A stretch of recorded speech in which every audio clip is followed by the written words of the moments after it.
The heart of my home is the kitchen. And at this time of the year, it's the perfect place to gather and celebrate the festive season. For me, Christmas is all about rustling up some fantastic food and eating it in the company of my favourite people. These are the dishes that I cook when I want to spread a little bit of cheer. These are my Christmas home comforts.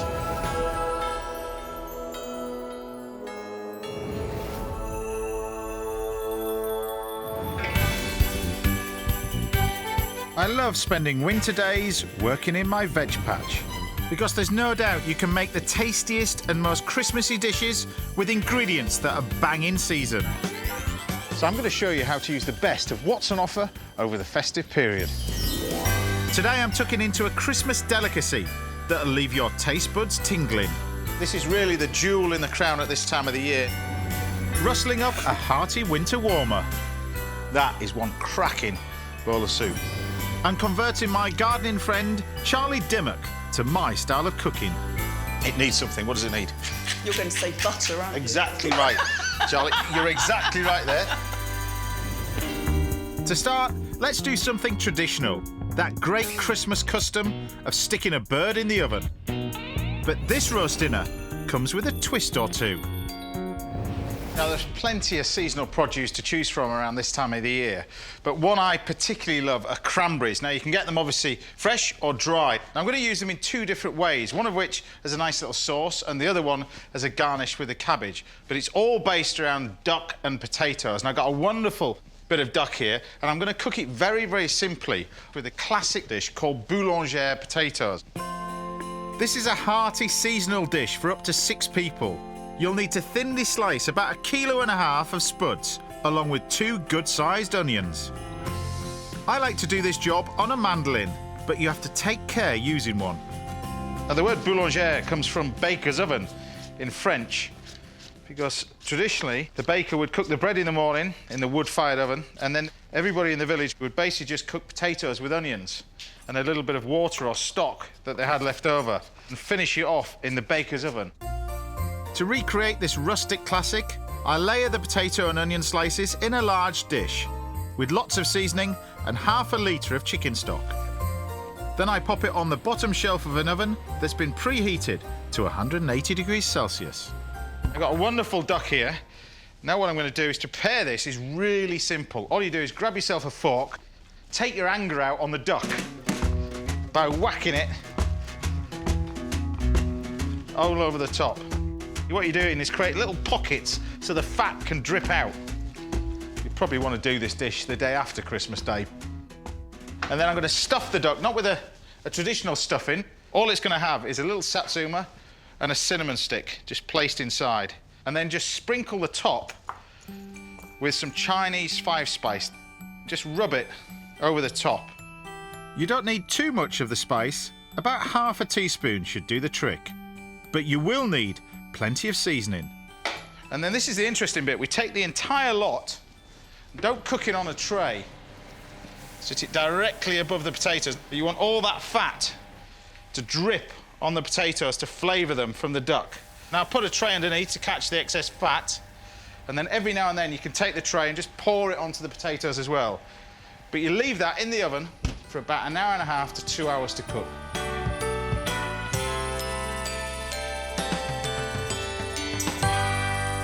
Then with our roast duck and boulanger potatoes, I'm going to serve it with a classic sauce, and one that you would normally do with turkey, and that's cranberry sauce. But instead of just on their own, I'm going to put some of these amazing Bramley apples in it. So the reason why I like these is they're bang in season at this time of the year, like the cranberries, of course, but they've got a lovely sharpness that go particularly well with duck. When I've peeled and sliced 2 apples, I add them to the pan with butter, along with 200 grams of cranberries and 75 mils of cider. You bring this to the boil and just rapidly cook this now for about 8 to 10 minutes. Once the apples have softened, taste the sauce and add caster sugar. 2 or 3 tablespoons should be enough. And then we can season it. The bit of salt, a bit of pepper, and that's it. When the sauce is cooked, turn your attention to your final seasonal ingredient, cabbage. And this really is a great veg to serve around Christmas time. So the first thing you do is chop it all up. On a decent sized pan. You want about, I'd say, about a centimetre deep full of water, no more than that, ready for a pan this sort of size. And then you want a good dollop of butter. That's a technical term for about 30 grams.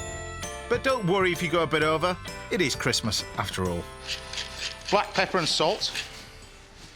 Now you can see in here, it's starting to basically emulsify into this sauce, which is exactly what you want. And then what we do is take the cabbage and throw it in. Do not take it off the heat. Do not lift the pan, just keep it on the heat. Now the temptation really with this is to add more and more water.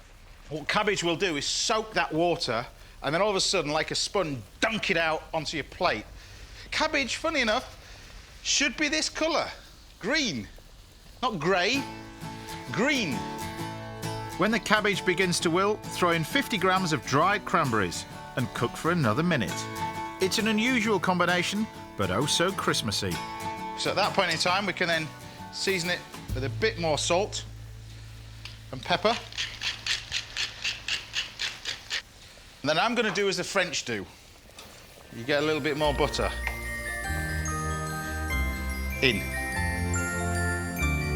When the cabbage is just about done, get the duck out of the oven and let it rest. Then use the veg as a bed for the meat.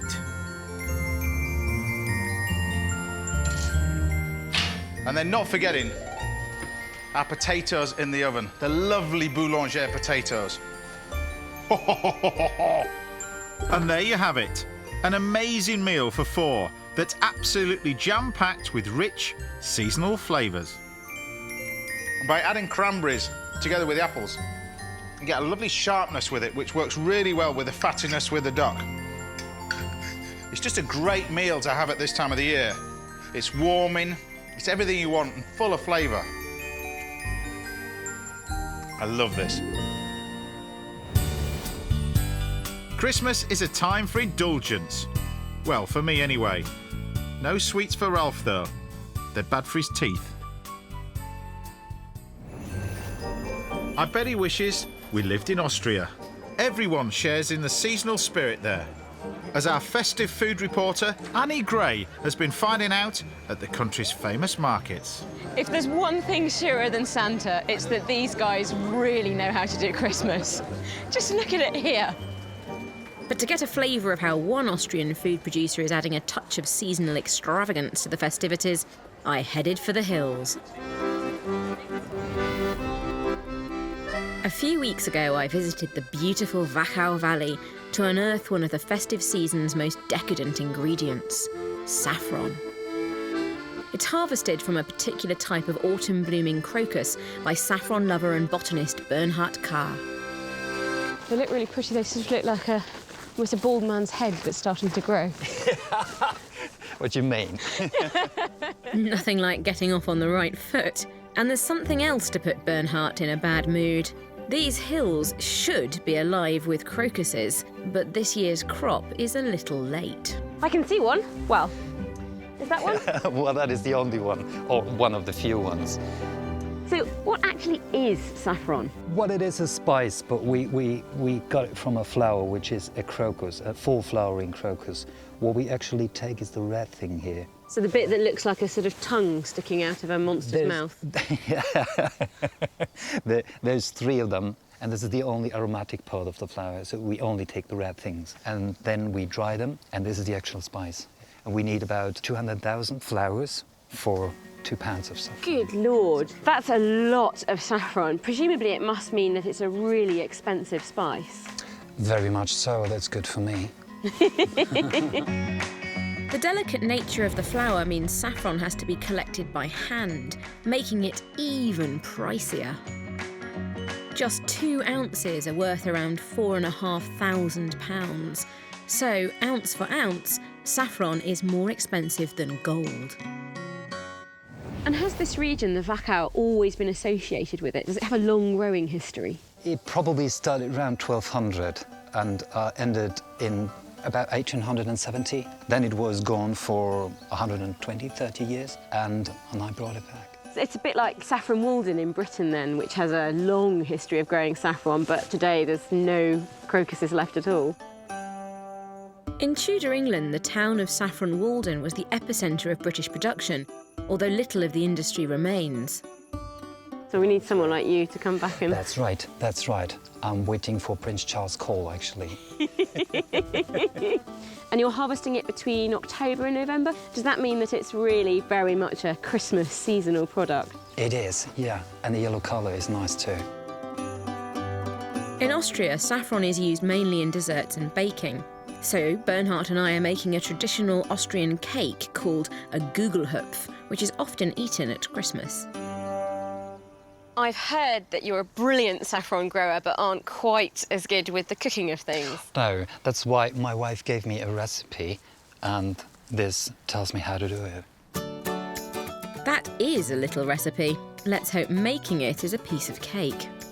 First, I have to grind the saffron in a pestle and mortar, and then add 5 tablespoons of milk, allowing the saffron to dissolve and release its unique flavour and sunshine yellow colour. Wow, that's a really vibrant colour. But it's York yellow. It looks like a York. I certainly haven't cooked with anything like this before. I'm mixing together some icing sugar and butter before adding vanilla sugar. Then I have to beat the mix till it's light and creamy. Right, I think we can probably call that creamed. Very much so. And then we put the York inside. So that's 3 egg yolks, and my arm is now going numb. Okay, it says beat the egg white together with the salt and the granulated sugar and beat until it forms stiff peaks. You didn't pick a nice, easy, non-physical cake. Where's an electric mixer when you need one? While I'm panting, You're doing fine? tell me, It's why... really entertaining, actually. Sorry. It must be hard work holding that little recipe, Bernhard. Then what? Okay. Blah, blah, blah, blah, blah, blah. And mix it with the dough. You can really smell the saffron, can't you? I didn't expect to be able to. That's premium quality, the best we have. Next, I add some flour mixed with baking powder and stir it all together.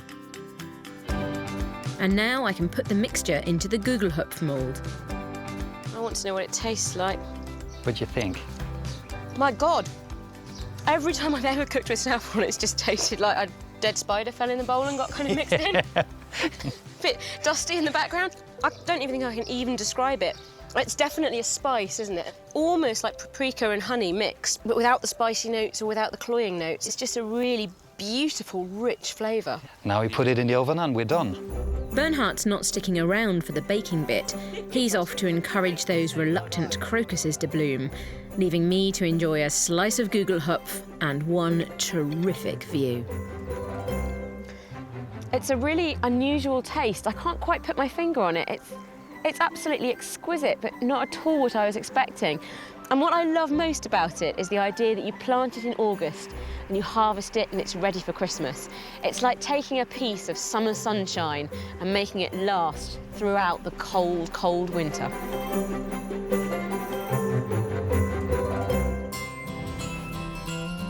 I always keep some saffron in my house throughout the year. It's perfect for mixing with other seasonal ingredients to make this spicy and hearty winter warmer. Pumpkins are one of my favourite seasonal veg at this time of the year. I'm going to do a classic soup with pumpkin and mussels, and one that takes no time at all. I'm getting the ball rolling by cooking the mussels. First, fry half a chopped onion in butter, then add thyme and a good glug of white wine. And then throw in the mussels, a decent amount of mussels. Now, I don't know why, but whenever I buy saucepans, the first thing I do is throw away the lids. And it's not until a dish like this where you actually realise you need the lids. So just cover it over with tin foil. And we're going to bring this to the boil and cook this quite quickly for about 3 minutes, just until the mussels start to open. While they bubble away, prep your pumpkin. although you can make this with squash. I like to use the nice yellow ones. You can see this beautiful yellow colour. These are bang in season at this time of the year. Fantastic. You can use them for so many different things. I've even made ice cream out of these as well. An acquired taste, I admit, but not quite as Christmassy as this soup. In the couple of minutes it takes to peel your pumpkin, the mussels will be done.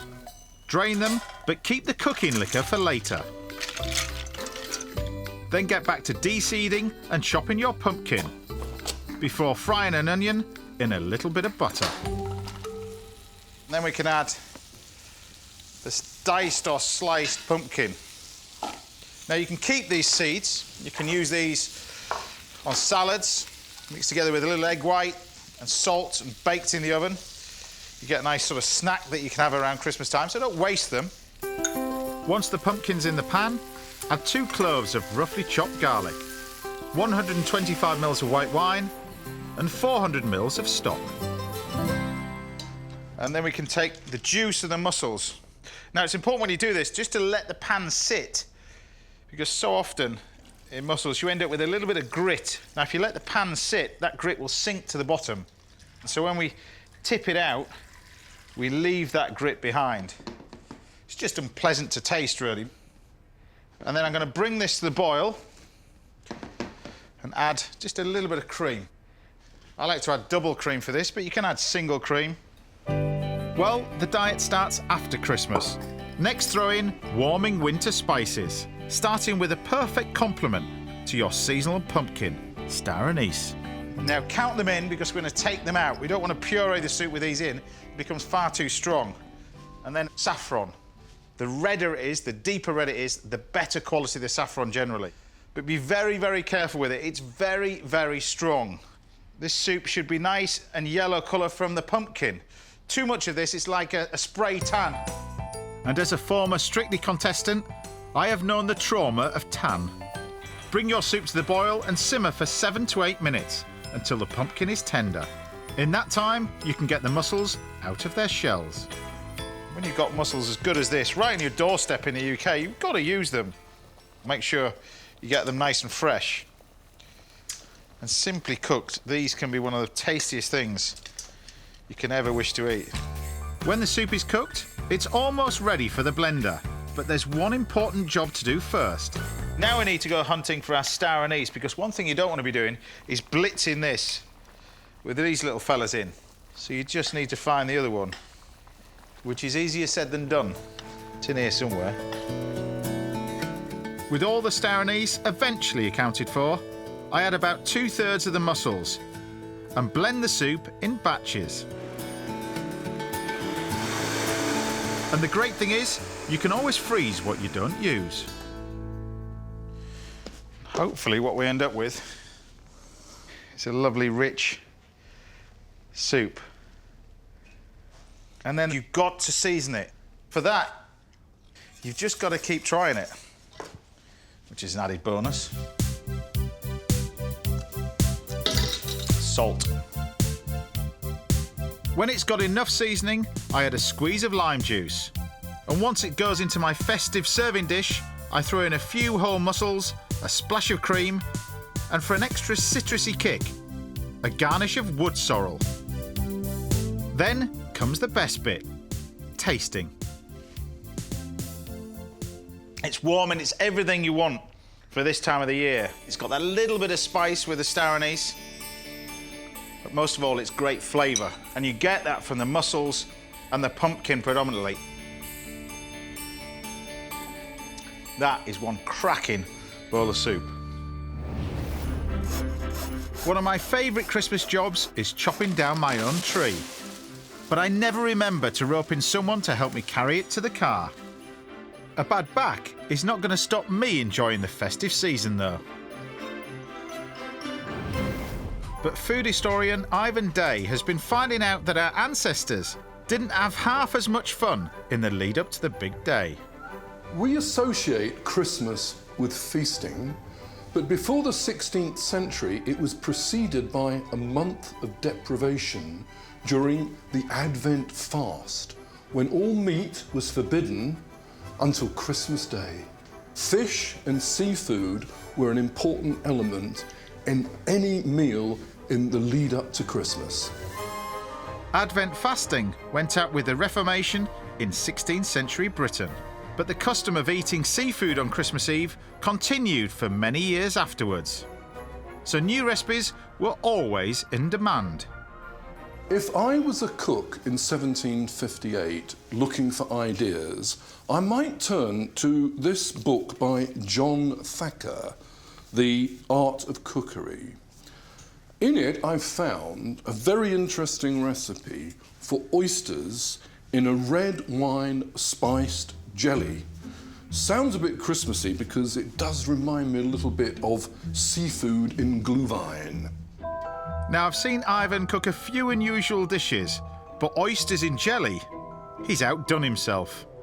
He starts with calf's foot jelly, which is the setting agent. He then adds red wine, spiced peppercorns, mace and lemon juice. And finally, these little cochineal beetles, which will make the jelly a bright Christmas red. It then goes onto the stove to heat up. Ivan's using something simple to ensure his jelly is clear: egg whites. So look, that's perfectly whipped, and we really quickly need to move on and get it into the saucepan. The whipped egg whites act as a filter by attracting particles of spices and crushed beetle. The liquid's then slowly strained through a cloth bag. Thacker cooked for the Dean and Chapter of Durham Cathedral.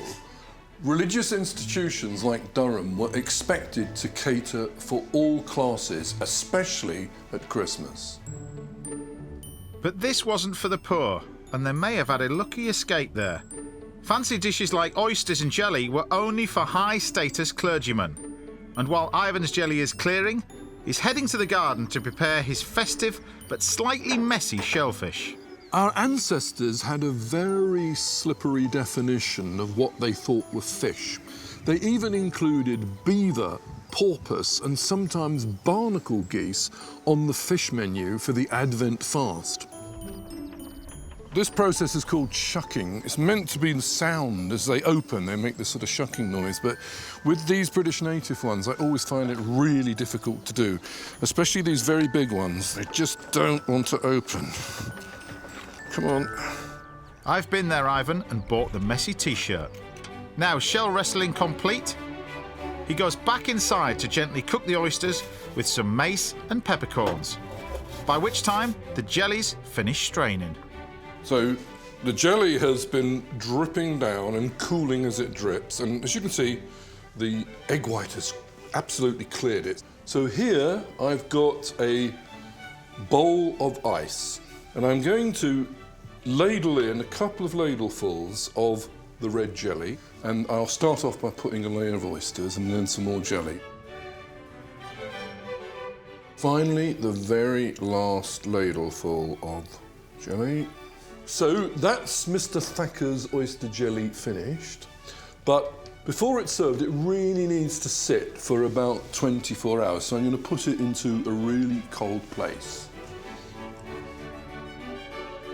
OK, time's up. So has the jelly set? Hopefully, it will come out. For the final flourish, Mr. Thacker tells us to garnish the jelly with fennel. And there's an oyster dish fit for a cathedral Christmas feast. Well, it looks nice enough, but I'll let you do the tasting, Ivan. Here goes. Bon appetit. I'm surprised. It's actually quite delicious. With a nice glass of white wine, that would probably go down pretty well in the deanery at Durham Cathedral. Well, it's no big surprise that oyster jelly has fallen out of fashion. But I can't ever imagine Christmas without chestnuts. They're tasty enough roasted, but I also love them in an amazing dessert from across the channel. It's one of the most festive sweets I've ever tasted. Now, as Christmas scenes go, you don't get any more Christmassy than the French Alps, that beautiful snow-covered mountains. And this dessert really epitomises that. In fact, it's named after one of those mountains. It's a Gâteau Mont Blanc. Now, at its heart, it's got a combination of three main ingredients. It's got cream, it's got meringue, and it's got chestnuts, which are bang in season at this time of the year, but it's all about the meringue to start off with. Get going by putting 6 egg whites and 300 grams of caster sugar in a mixing bowl. Then place it over a pan of warm water.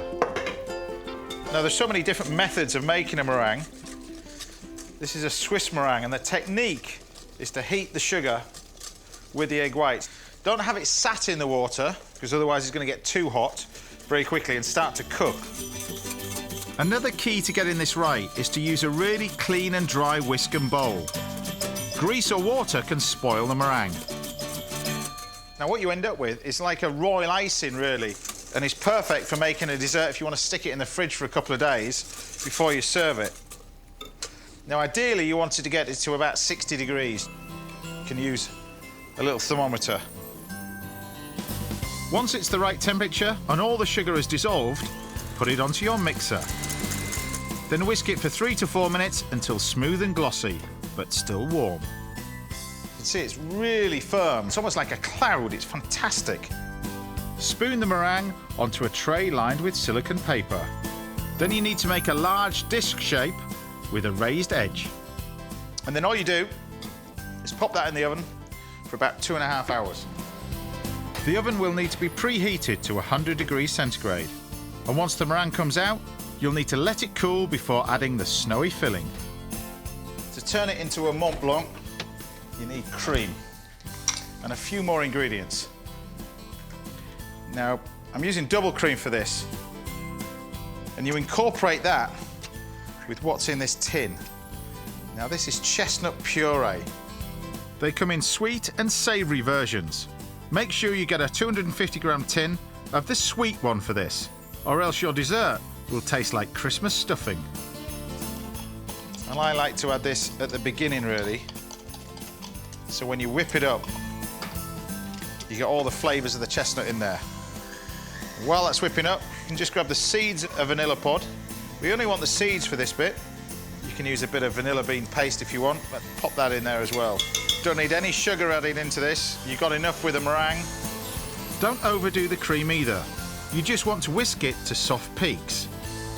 Once you get to that stage, you're ready to create your alpine scene. My best advice with this is to stick the meringue onto the dish so it's nice and solid. And then we can basically build it up. So you just take your chestnut and cream and don't do anything with it other than that. And then we can grab some of these. This is really the jewel in the crown at this time of the year, marron glacé. So all it is really is a chestnut that's been seeped in stock syrup for several times, then slowly sort of dried out, and you get candied chestnuts, which these are. The idea is you put them all the way around, so when you cut it, each person gets a marron glacé. That's the idea anyway. The snowy dessert gets a final dusting of grated dark chocolate and seasonal chestnuts.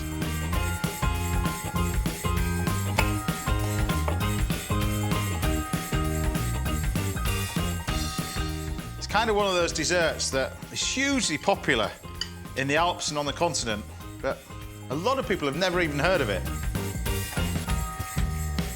At first glance, you wouldn't think meringue was a seasonal sort of dish.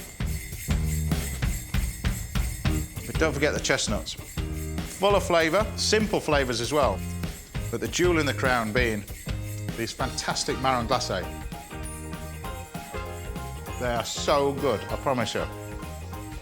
It is wonderful. Now, we all know this is supposed to be a season of goodwill, but there's one veg that gets bad-mouthed all year round, which is a shame, because the Brussels sprout is an essential part of the British Christmas dinner. East Yorkshire farmer Matthew Rawson and his wife Zoe are on a mission to rehabilitate this humble green, and to remind us that it's a veg for all seasons. It's a big misconception. A lot of people think that Brussels sprouts are just for Christmas. I grow around about 17 varieties of Brussels sprout, and that's to give me supply from the 1st of September right through until the end of March. We sell about a third of our Brussels sprout from the very beginning of September to the first week in December. We then sell about a third of our crop in December, with the vast majority of that disappearing in the 10 days before Christmas. Nearly 2.5 billion sprouts are picked, sold and eaten in the UK during the festive season. That's enough to give 1 in 3 people on the planet a sprout for Christmas. Although not all of them would thank you for it. Back in the day, I think sprouts were maybe overcooked, overboiled. A lot of the older varieties were very bitter. But really, we've come away from that. We've got lovely, sweet-tasting varieties all year round. And the sprouts on the rise, we're increasing consumption year on year. But let's be honest here. Consumption might increase even more if sprouts didn't have a certain, reputation. There's a lot said about Brussels sprouts giving people wind. And yeah, maybe if you've got poor digestion, they maybe do. All brassicas and sprouts have a high glucosinolate content, and that, if you eat too many, you maybe can get a slight wind infection, yeah. A wind infection? Sounds lethal. Fortunately, Matthew has ways of changing the public's perception of his beloved greens. Today he's invited a group of local school kids to come and learn how the sprout reaches their dinner plate. All right, guys, who wants a sprout? But would sprouts appear on their own Christmas wish list? I like sprouts because they're healthy and I just find them tasty. Oh, I just don't really like them. They just feel weird in your mouth when you're, eating them. So these are my sprouts. This is as we see them ready for picking. I plant these out in May, and the sprout is really, really clever. If you can see right now, each sprout leaf's got a bit of moisture in it, and each leaf is designed to run water down to the leaf and down to the root, so it just keeps itself watered all the time. Brussels sprouts come from the same brassica family as cabbages, and their name may have been the result of their popularity in the capital of Belgium during the 16th century. It was the Victorians who first introduced them to the UK, and they probably used children to pick them too. Luckily for these kids, Matthew has some modern-day farm tools. Without them, he couldn't cope with the Christmas rush. Right, guys, so what we've got here is a sprout harvesting machine. All that good work that you guys were doing back there on the stalks, this machine does for us. And believe it or not, it actually goes through a vacuum cleaner which sucks up all the debris and the rubbish, and nothing but pure sprout like you've got in those trays land in the hopper. But enough of me talking about it, let's see these guys in action. In the lead up to Christmas, it becomes very manic. We have to run 24/7 for the 10 days before Christmas, so that involves working a lot of hours, not sleeping, but we have to do it to not let the public down and get their sprout on the Christmas table. It's Matthew's wife Zoe who gets the Brussels sprouts ready for their family's Christmas table. And she's got a few tips for cooking them.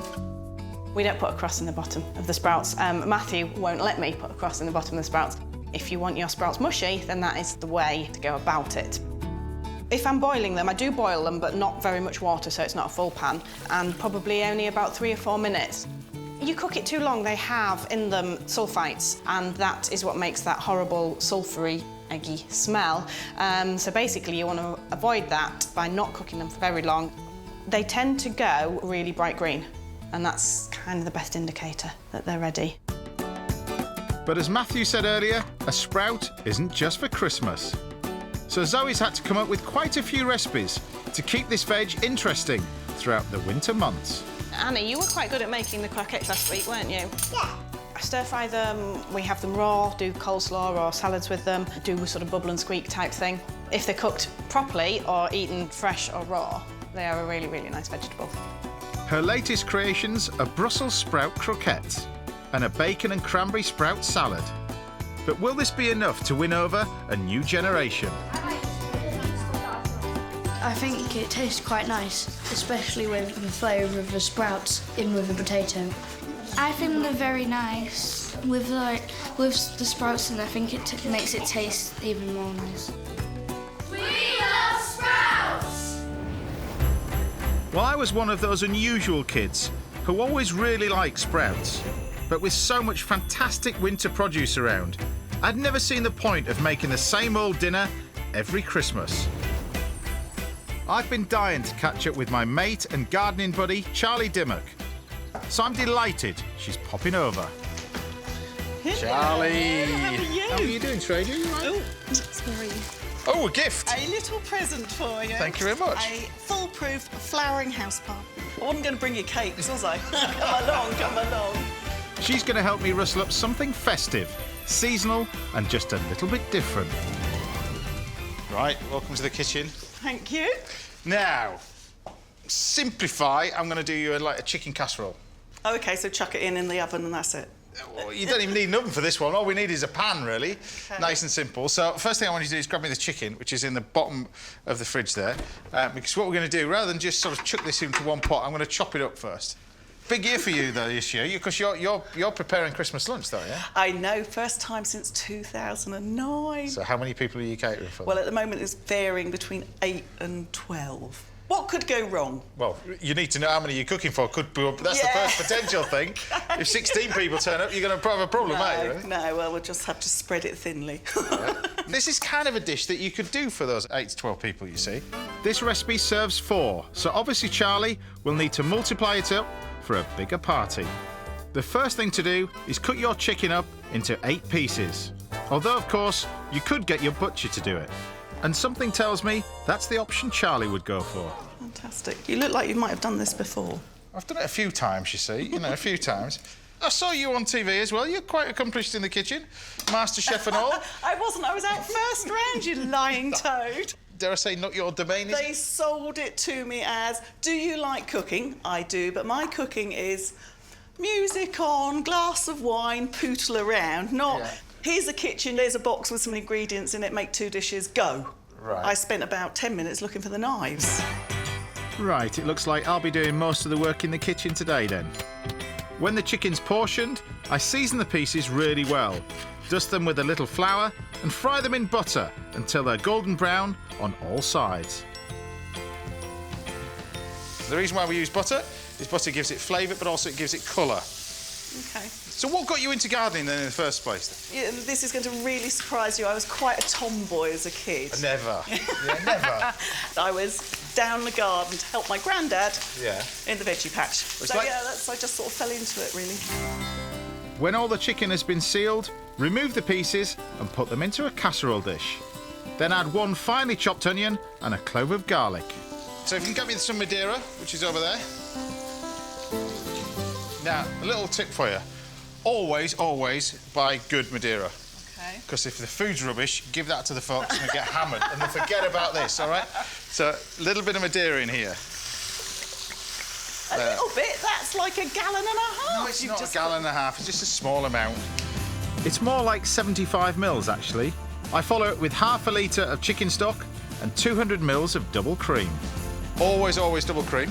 You chefs love to keep the calories up there, don't you? This is actually a low-calorie show. Oh, is it? This whole series is all about keeping your body in shape. Yeah.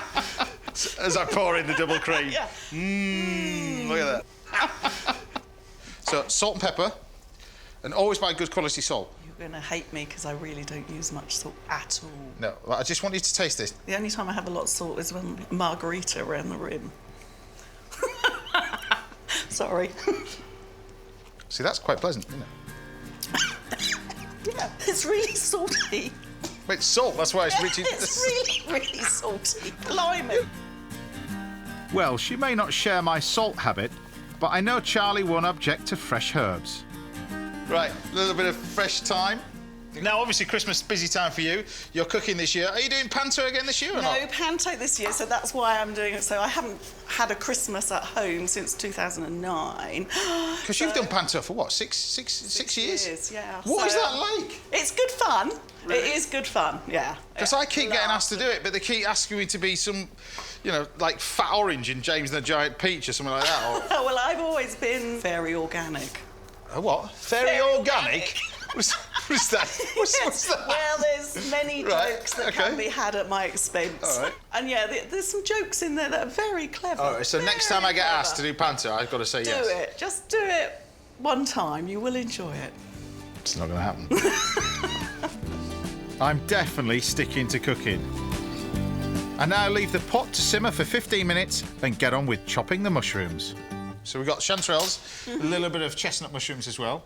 So seasonal produce now. Obviously we've got pumpkins, we've got squashes, we've got, you know, mushrooms. What else? Leeks are still going, your cabbages will still be going, Brussels sprouts will still be going. Yeah. So Brussels sprouts, is that going to be on the menu for you this Christmas then? Yes, because we're a very traditional family. So, right. yeah. But So, is it quite nice to have sort of Christmas off this year? Yeah, I'm very excited by it because I'm going to put some Christmas decorations up, which I haven't done for ages. I have got Christmas decorations that I made as a child as well. Have you? Yeah, You've still got all the Christmas decorations you had as a kid? It's a star, it's a 4-pointed star. And it still goes on the tree. It's all right. Right. Not all this posh stuff that you've got. I haven't got posh stuff. Look, this thing. This is all you've got to do. Look, is you got to put the mushrooms in. Yeah. Gently simmer this for 15 minutes and then leave it. Put it in the fridge and then when you come to reheating it, put it back on the stove, cook it gently for about 20 minutes. It's done. Whether you cook it and serve it on the same day or prep ahead, I like to throw in a healthy handful of chopped parsley just before serving. You have a taste of this? Go on then. You can tell me what it needs. It needs something. What does it need? Pepper. Yep, needs something else. You're going to say butter, aren't you? Exactly right, Charlie. You're exactly right there.